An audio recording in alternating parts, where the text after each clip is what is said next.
Welcome to the How Soccer Explains Leadership podcast, where we explore leadership principles through the lens of the beautiful game. Welcome back to How Soccer Explains Leadership. Thanks again for being a part of this conversation. I'm Phil Dark, your host, and with me is my brother, Paul Jobson. Paul, how you doing, bro? I'm doing great, man. Great to be back on the pod and recapping 4 just really awesome guests that we had. But yeah, things are going good, my man.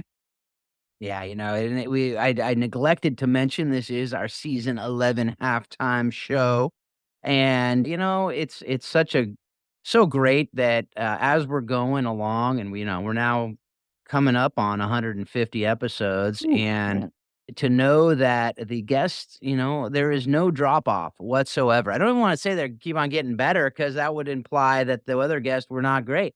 No, it's like it's just solid, and I think the conversations are going deeper sometimes, just because I think we are getting more comfortable with each other, with the guests, and to know when we go deeper, when we go more vulnerable, it tends to be better conversations, and Yeah.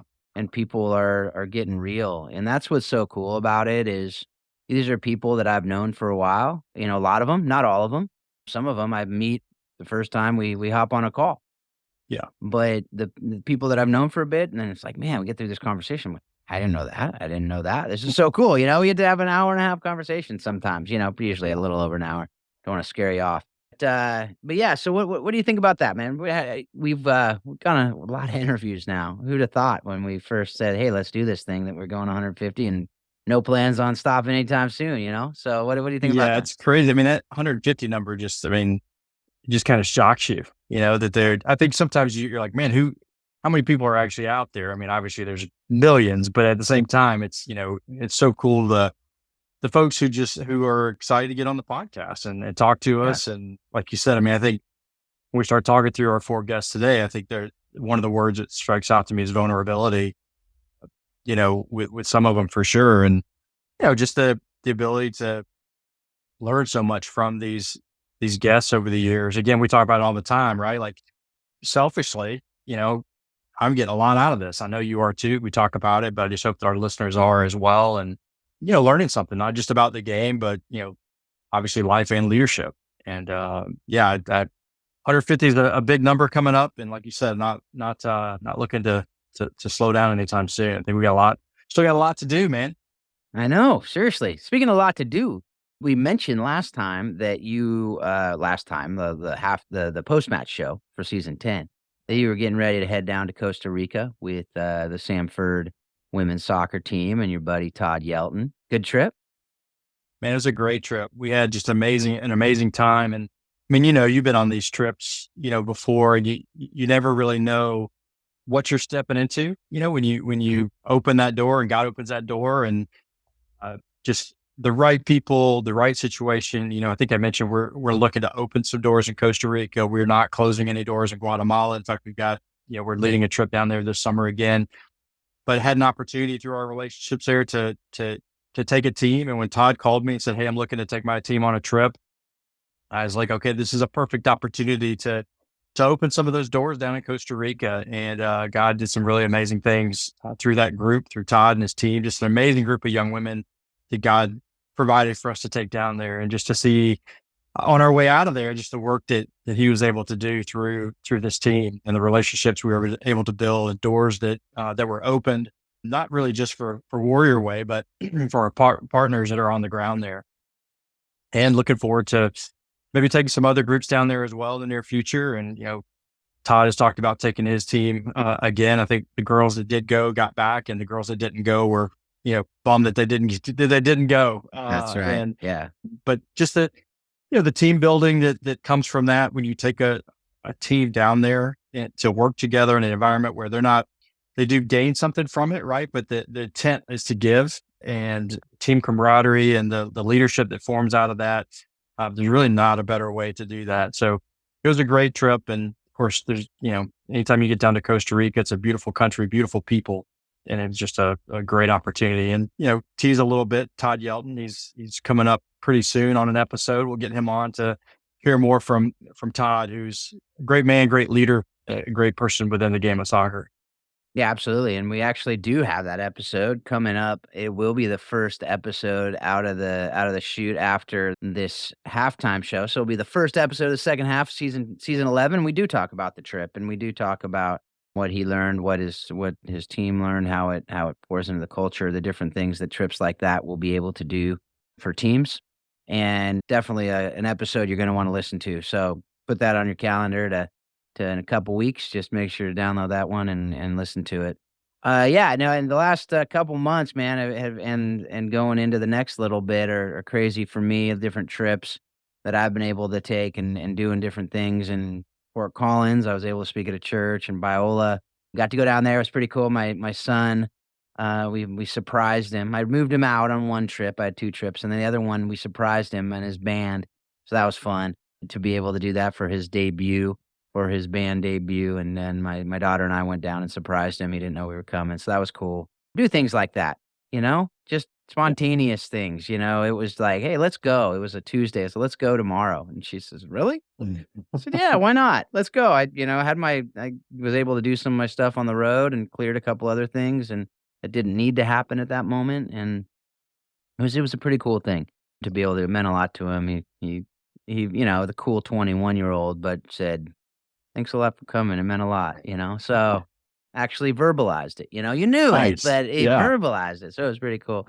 And then I actually heading out with the Global Sports Movement to Orlando. We're creating a bunch of training materials, super excited to do that with people from all over the world. We got about 60 videos we're making, and there's people that have been working behind the scenes doing stuff. We're gonna be putting the videos together, and so I'm excited about that, and so if that's something that you're around the world and you're looking to get involved with sports ministry and just the global sports movement, look it up in your region, wherever you're at. We got the North American Sports Movement here that's doing some really cool stuff and just great disciple making training. And then Charlotte, we got the Coaches on Mission gathering that several of the coaches we've had on the show are going to be there. Some others that hopefully we'll have on later. I'm also going to be getting some future interviews set lined up during that next week, out in Charlotte. So, this is something. So obviously, when this airs, it'll probably be actually it will be happening when this is released. So if you're listening to this, sorry, it's already happening. But next year you can check it out. And we're actually talking about doing one out on the West Coast, something similar to that. Not necessarily the same thing, but been talking with some of the folks out here on the West Coast. So the one thing that all this stuff is really, the kind of common theme as I've been really working through a lot of this stuff is the role of coaches as disciple makers, as family strengtheners. It's something that we often as coaches just say, "Hey, let's coach the game." And we gotta make them better soccer players. We gotta make them better. And we talk about we gotta make them better humans. We gotta make them better people.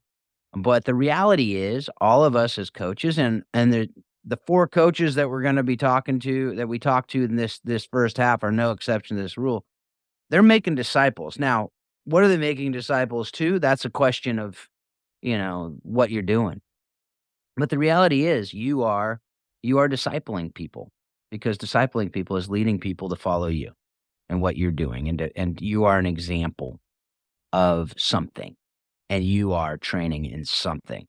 Right? And so how are we being intentional in doing that? And when I talk about family strengtheners as well, coaches are given access to the players and to families like few people in our society. Even more so than teachers. Because teachers, Mhm. the parents don't really have much interaction with teachers. But with coaches, the whole family has interaction with coaches. And oftentimes parents are saying to coaches just expressly, "Hey, can you say this to my kid because they're not really listening to me?"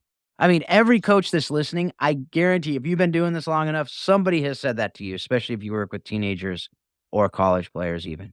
And so they will say that to them to be able, and I've had people say that to me as a high school coach. I know I've said that to my kids' coaches, every single one of them. And so that's something that we have an opportunity. So I just wanted to kind of say that as I've been really thinking through it and processing it and say, let's not waste that opportunity. In fact, let's help each other to intentionally walk into that opportunity that we have as coaches. Not everyone listening to this episode or this podcast are coaches, but a lot of people are. Parents, make sure that you're listening to this as well, to be able to do that. And if you're a business leader, I think it's similarly any leadership position, you are pouring into people and see it as a discipling opportunity. Even if you're not a Christian and you're not a believer, you are discipling people in different things in different ways. So I think that's just a responsibility, a duty, and a privilege, right? So I think it's an honor to be able to do that. What are your thoughts on that? Yeah, I mean, I think what you're tapping into there, Phil, is who are you surrounding yourself with, right? Who are you putting around your children? One of our kids is, looking at maybe get a little bit more serious into soccer, and Waco's I think it's an odd place when it comes to the soccer community, but we're starting to research some coaches, some people within the community we don't really know. When you think you know everybody in a small town, and then all of a sudden somebody shows up and says, "Hey, I like your kid. I would like for him to come play for me." I'm calling everybody I know in town to figure out who this guy is, Yeah. because Yep. it's going to be important that, my 10-year-old is around the right coaches. And, you know, and so really what you're tapping into there is who are you putting yourself around? Who are you putting your children around? Who are you putting your family around?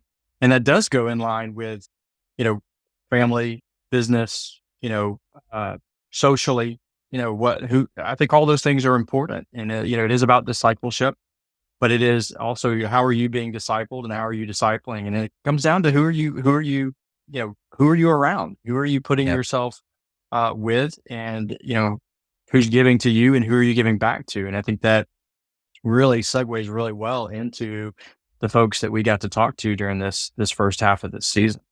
Absolutely. For sure. For sure. And the first one is and we kind of joked about we had our legend series within a series.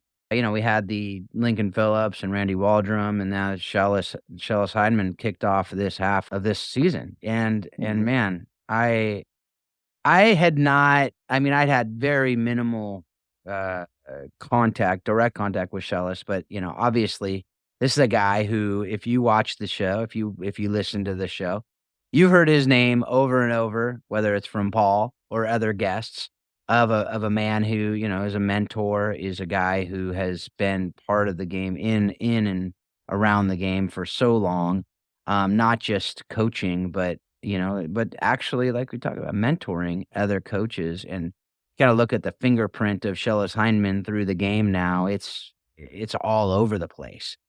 And so on the note of mentoring even, it was pretty cool going back to a past guest, Randy Waldrum.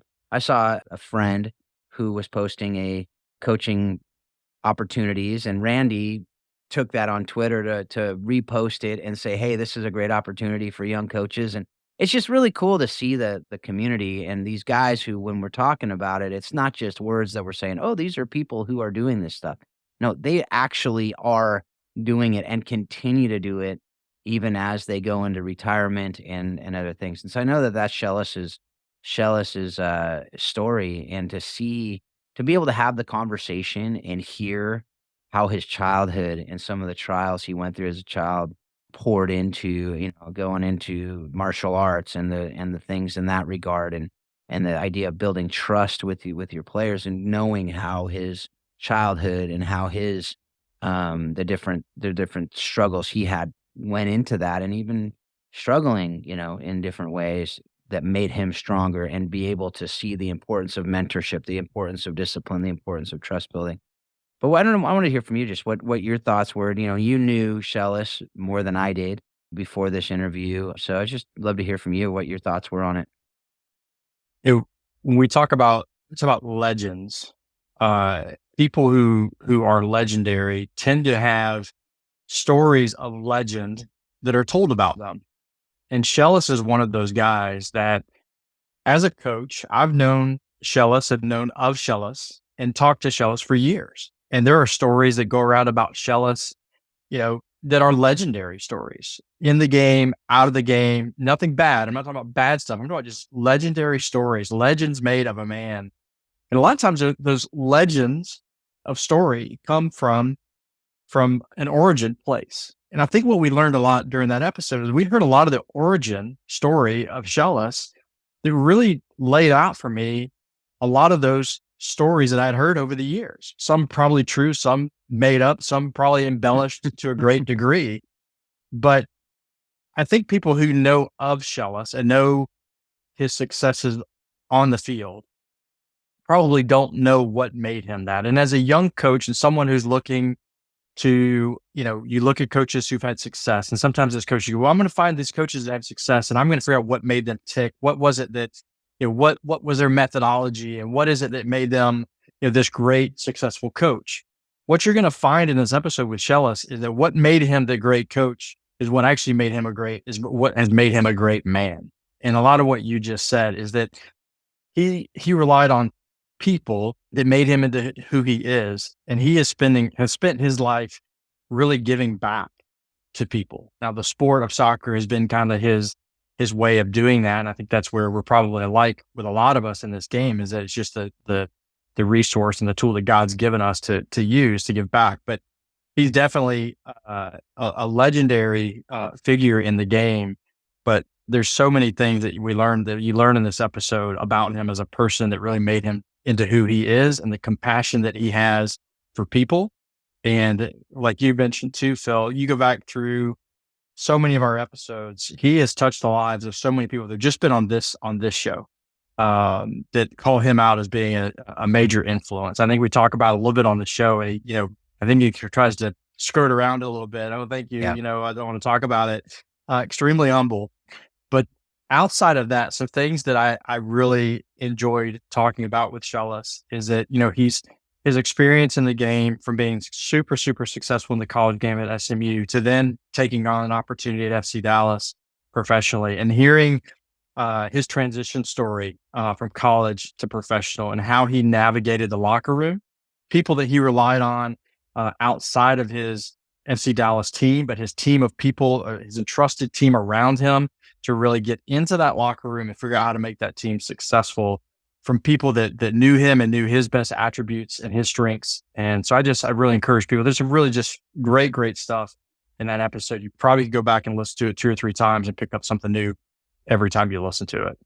100%. 100%. We always, we talk oftentimes about cross-discipline learning as well, and oh yeah, I think that's something that he not only talks about, but he does, and he's lived out over the course of his career, and they fed each other, right? It wasn't like, oh, it was a one-way. No, it was a two-way. And he, it's really cool as far as, like I said, the martial arts and the soccer. And then the other thing, like you talked about, one of the things he talked about that was so powerful, and things we talk about, like as far as getting rid of viruses, that episode has so much of that, like college level, pro level, right? Like no one is bigger than the team. And if you don't, and to hear how he was able to kind of weed out some of that, and I love too is he didn't like call out people in a negative way. Like it was just this is the reality, and we need to make sure that for the sake of the team, we're going to make the hard decisions, right? And when you talk about great coaches, I guarantee they're going to have those stories of those difficult decisions that they, you don't want to make. No one wants to make them. No one's like, oh, sweet, I get to go do this. No, but you got to, or you're going to it's not going to be the best. So yeah, definitely. Shellis Hyman, like Paul said, go back, listen to it again. Even if you listen to it, if you haven't listened to it, definitely listen to it, and make sure you're taking lots of notes and applying it, because there was a reason he coached for so long. It wasn't just because he, was the only one to go that long. It was because he was doing a really good job and kept doing it. And then, even how he took the Grand Canyon job and why he did it and all. I mean, it's just, there's so much to it. Anyway. All right. Well, because we need to move on, we could talk about Shellis for a much longer, but the next one we had was with Brock Thompson, who, it's called Faith in Coaching, and it's talking about, how he incorporates his faith into coaching, but also just, how he, made this South Dakota program and took it on from Lang and it's taken it to great heights. He was the FCA's Leighton Shoemaker Award recipient. It's funny. I laugh, like, South Dakota, like, what, who's going to South Dakota? But then it's funny. 2 of our guests this half coached to South Dakota State. So, I thought it was just Black Hills, Mount Rushmore, but, and Deadwood. And now we're here in South Dakota a lot in the news. If you follow their governor, she's been in the news as we're recording this quite a bit for the wrong reasons. But anyway, you know what I'm talking about. If you know, you know. If you don't worry about it. Don't waste your time with it. But anyway, you're the one you kind of said, "Hey, got Brock. You wanna have him on the show?" And then I was able to see him out in California at the convention at the FCA breakfast. But super encouraged by this conversation. But what stuck out to you with Brock? Yeah, the FCA Leighton Shoemaker Award is a pretty cool thing. It's a pretty big deal in my mind, at least. And I think that um, once you listen to the episode and you get to the heart of who he is and how he does things, you understand why FCA honored him with that award. You know, Also, something that sticks out to me, and we talk a little bit about it on the show, is not everybody who's a Christian coach has the opportunity to coach at a Christian university. You Mhm. know, and we talk a little bit about that. And what it's like to be a Christian coach in an environment where maybe it's not a Christian institution. It's a public institution, and there's the different things and ways you have to navigate it. There's a couple guests that we talk about that with.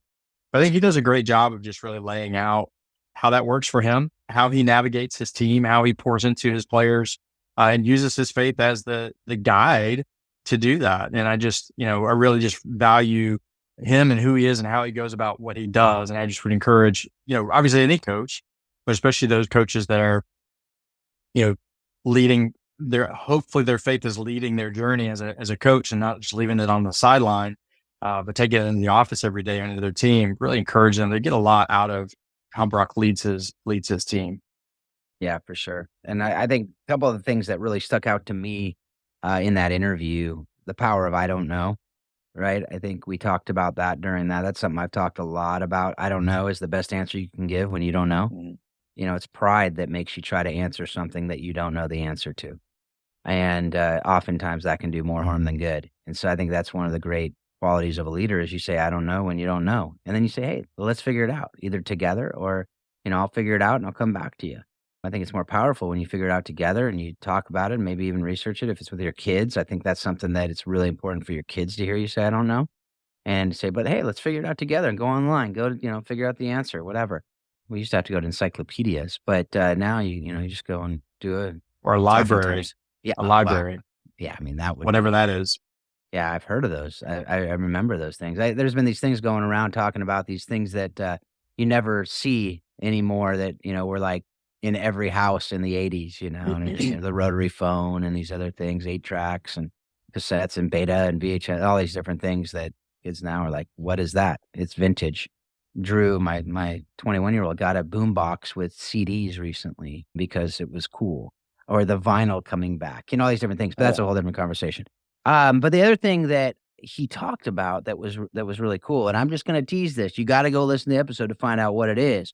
But as we often talk about, U.S. soccer, the good and the bad, and what's going on right now, and one of the things he said is what makes America a great country negatively affects youth soccer.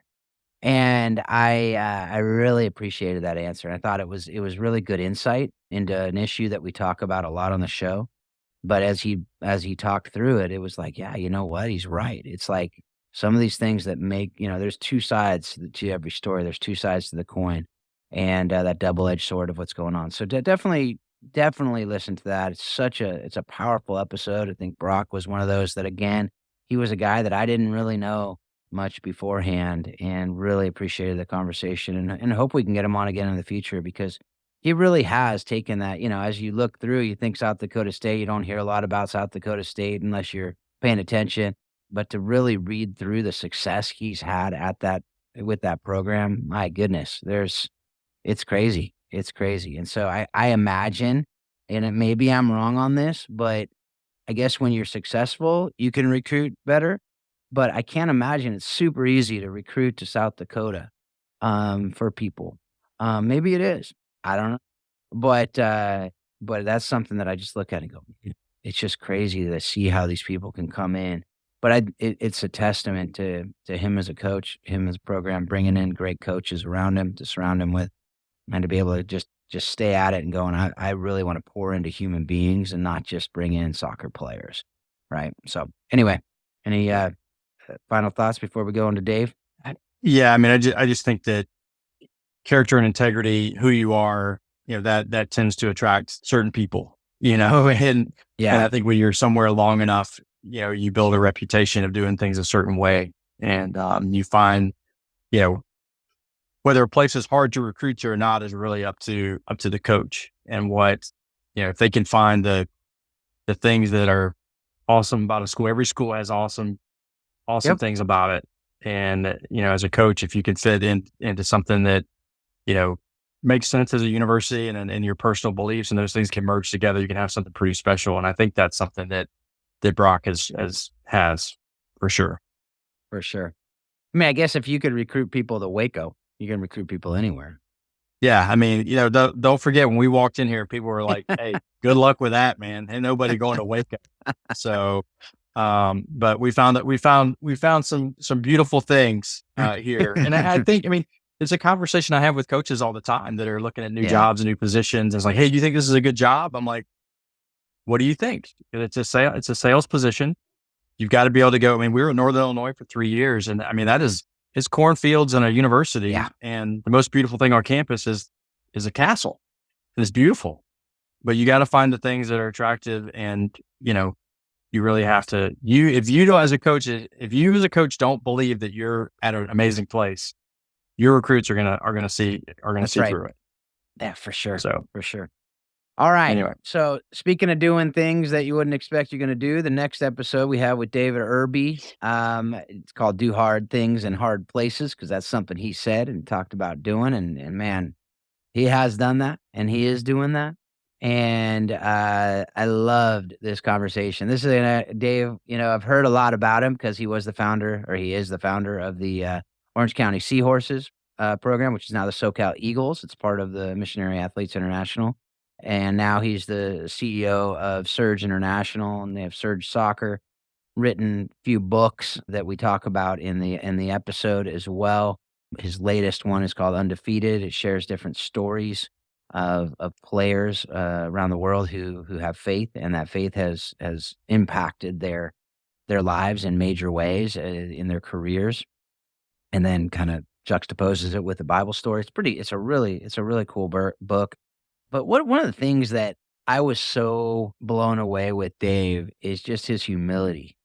I mean, this is a guy you gotta, like, drag the stories out of with, talking about it's like, "Oh, yeah, I helped with the, you know, Civil War, bringing peace to country and, East Africa." Yeah, I mean, it's like, whatever. It's like, and I was hard in South Sudan and, to bring to help with the war there, and we just went in and did some stuff. I don't really know what the impact is. It was just like, yeah, "What? You did what in Liberia? You're doing what?" And then it was really cool too, just with that Liberia thing, to see that he and George Blameau, who's our past guest as well, do a lot of work together. And then as I even post it, to see all the different lives that he has touched in the world, going, "Wait, how do you know Phil? How do you know Dave? How'd you," and like, "What? How did you connect with this person and this person?" Because folks out there, I mean, I've done work around the world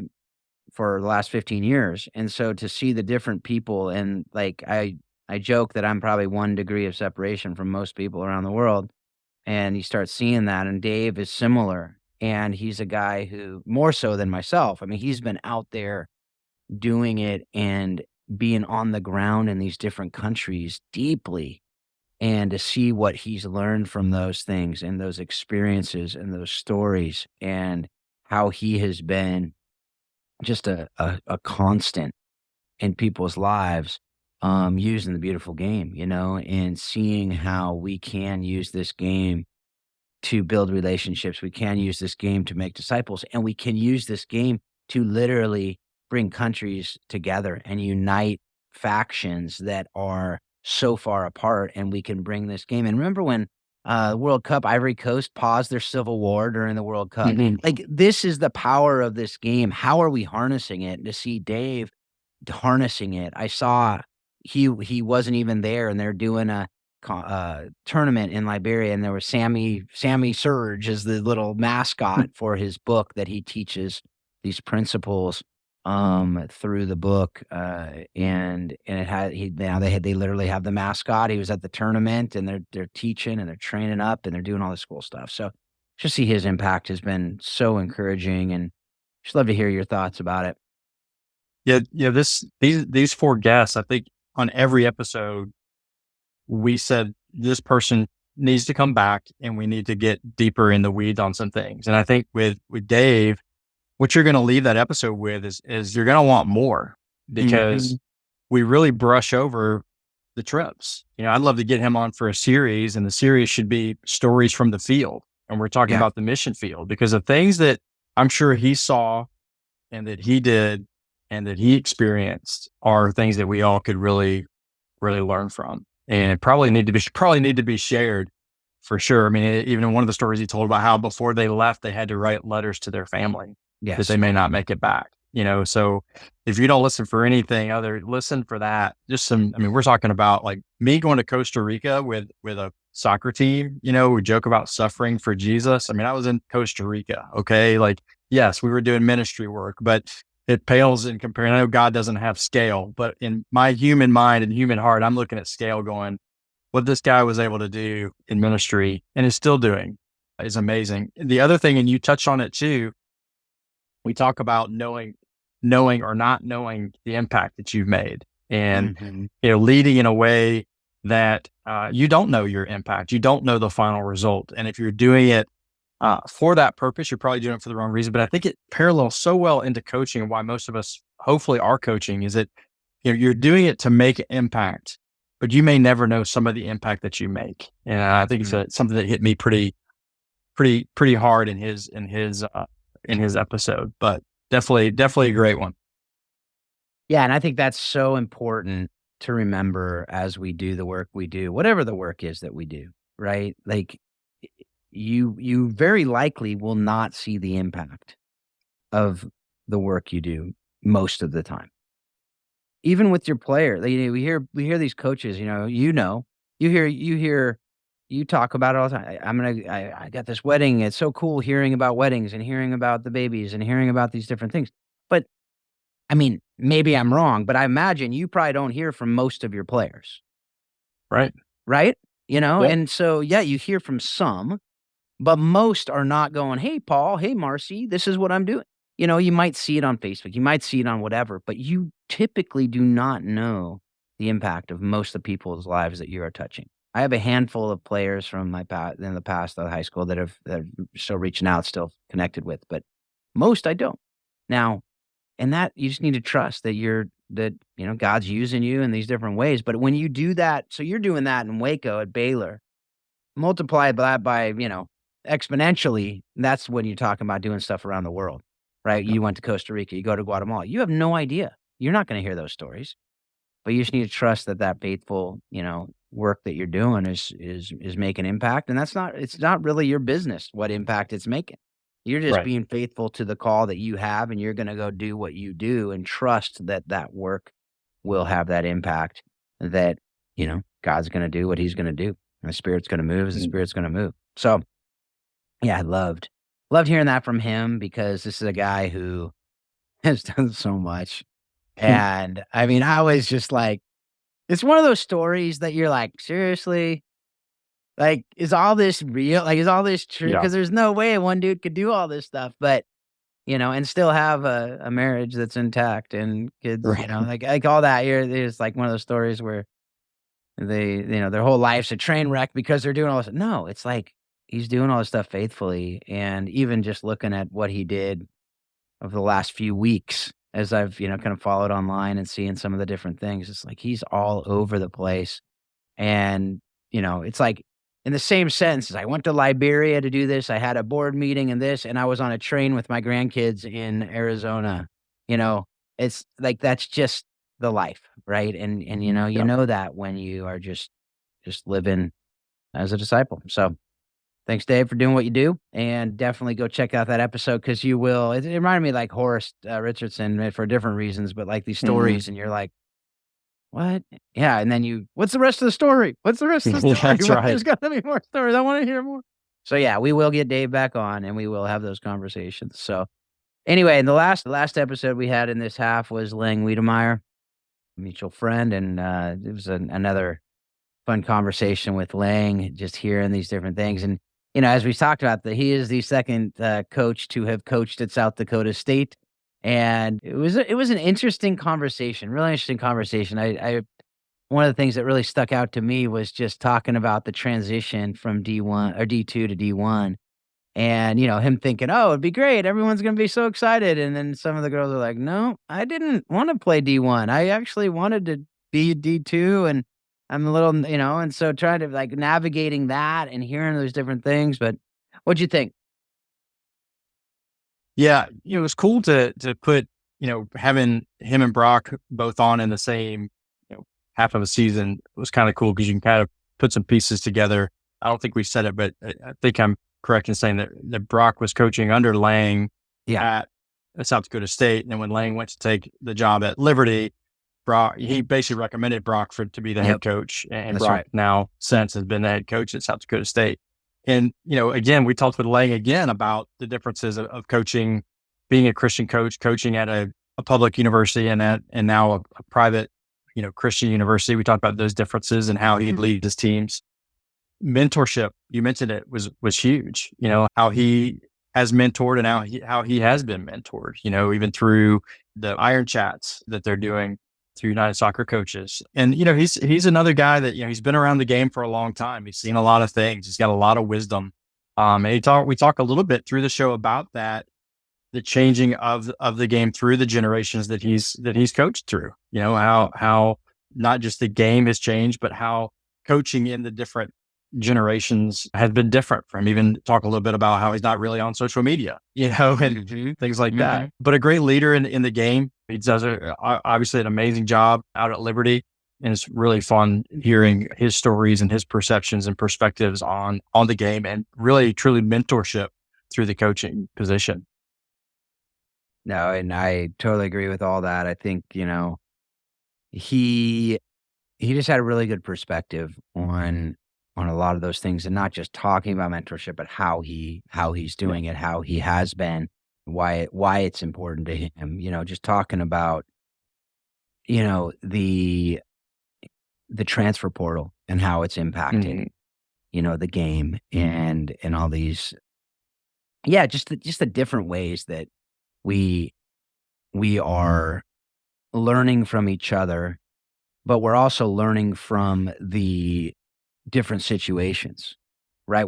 From the different situations. We're put in the different situations of culture, talking about creating culture in these teams and having to do that differently over the years. So he's talking about having that consistent culture, but also understanding that society is impacting it and the social media and all these different things are impacting it. So you can't just do what you did before. You got to be actually not changing who you are, but changing how you do the things that you do in who you are. And so I think that's where I think mentorship is so important, to be mentored by people older than us, but also to be mentored by people younger than us on the things that we need to learn. It's why when I'm putting together a board of directors, I want to make sure to have young people on that board of directors. Because if we just have a bunch of people in our age group, well, we're going to think the same way. We're not going to have that different,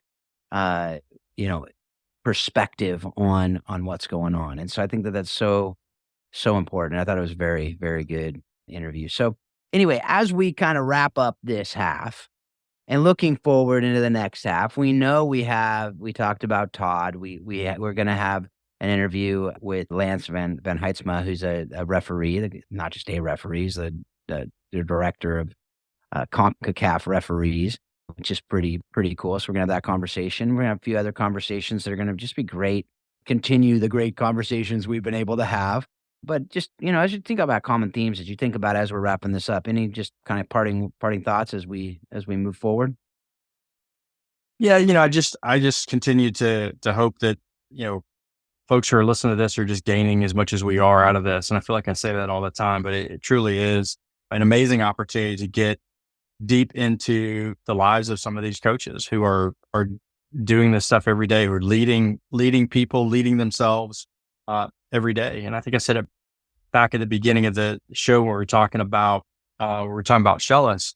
You see the successes of a lot of these coaches, their wins and their losses and this and that. But I think to truly be able to emulate great people, you need to know who they are and what they're about. And again, you're not trying to become a carbon copy of those people, but you need to be able to grab bits and pieces of different people that you value, that you admire, and be who you are, right? The person that God's made you to be the leader God has made you to be.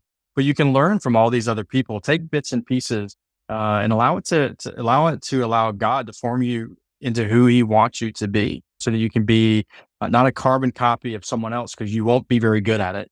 You won't be Shellis Heineman. You won't be David Irby. You won't be Lang Waynemeyer. You won't be Phil Dark. Well, you will, Phil, but everybody else listening won't be. Exactly. You will be. Yeah. But I think that's important. I think that's why these episodes are so important, is you can just glean so many different things, and some of it you just cast off. Hey, that's not me. I'm not, that doesn't fit into who I am. It's not a bad thing. It's just not who I am. But there's so much great content that I'm constantly encouraged. I'm constantly motivated. I'm constantly challenged in the leadership roles within my house and outside of my house. And I just hope that that's what other people are pulling out of this as well. I love that. That's so good. I was just recently on a call where we were talking about, Priscilla and Aquila, and are they the model for a great marriage, right? And somebody said, kind of the power couple, I think is how someone referred to it, and I said, or somebody else said, I don't think it's a model. I think it's an example, and I thought that was such a good way to say it, right? It's like these are all examples for us of what it is to do these things well. And it's not going to be how you're going to do it. It will not look like that. And if that's what your gauge of success is if it looks like Shellis, or it looks like Lang, or it looks like you'll fail, because you're not them, they're not you, and nor do you want to be, nor do they want you to be, nor does anybody want you to be, because you'll be a very bad, as we say, facsimile of it. Remember the faxes? I remember those. Yeah. Copies are never as good as the original. Just look at movies. Anyway, that's a whole different commentary that we can talk about later. Different episode. Anyway, and speaking of movies, I do want to recommend The Beautiful Game. Very good movie about the Homeless World Cup. It's on Netflix. I thought they did a really good job with it. We're hopefully going to get the Street Soccer USA president on. We talked about getting him on. So we're going to do that sometime. But that movie was done really well. It was done really well, I thought. It's fun. It's got a lot of soccer in it, but it's also got some good stories about the Homeless World Cup and some of the backstories behind some of the people that are involved with it. So definitely check that out on Netflix. Watch it with my son. Definitely something you can watch with your kids, and enjoyed it. So anyway, folks, as always, hope that you're taking what you're learning from the show and you're using it in real ways in your lives. And as you listen, definitely be thinking of people that you can share this with. We don't talk about that very much, but be sharing this. Go on, rate and review the show. Get it out to more people. That does help get it out to more people. But the thing that will help it get out most is you sharing it. If this is helping you, share it with others who you think it will help. Paul and I love these conversations. We'll do them just because we love having these conversations. But the thing that really excites us is when we hear back from you as far as how it's helping you, how it's helping others. So share that with us as well. Give us some feedback on our different social media outlets. We have on Instagram, Facebook, are the main two that we're on, and reach out to us there. Love to hear your thoughts. Love to hear your comments and interaction. That really is encouraging to us, and it's something that we really do read and interact with. And if there's guests that you think we should have on, let us know. Let us know there. We'd greatly appreciate that. And just reach out to us if you yourself would love to be on. We've had that as well. That was Dave Irby. He talked to me at the convention and was like, "Hey, I'd love to be on." I was like, "Oh, wow. Okay. Yeah. Yes. When?" Right. and that's often the conversation. So anyway, folks, Warrior Way, soccer.com. If you want to learn more about what Paul and Marcy are doing with Warrior Way, if you want to go on a trip in the future, definitely reach out to them. That would be a great thing. We got Coaching the Bigger Game rearing up right now. If you want to learn more about that, coachingthebiggergame.com.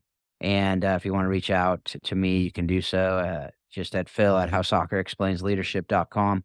We can have a conversation about really, anything that we're talking about here on this show. I'd love to do that. So with all that, folks, we hope that you're taking all that you're learning from this and you're using it to be a better coach, a better spouse, a better parent, a better leader, better in everything that you do. And continue to remind yourself that soccer does explain life and leadership. Thanks a lot. Have a great couple weeks.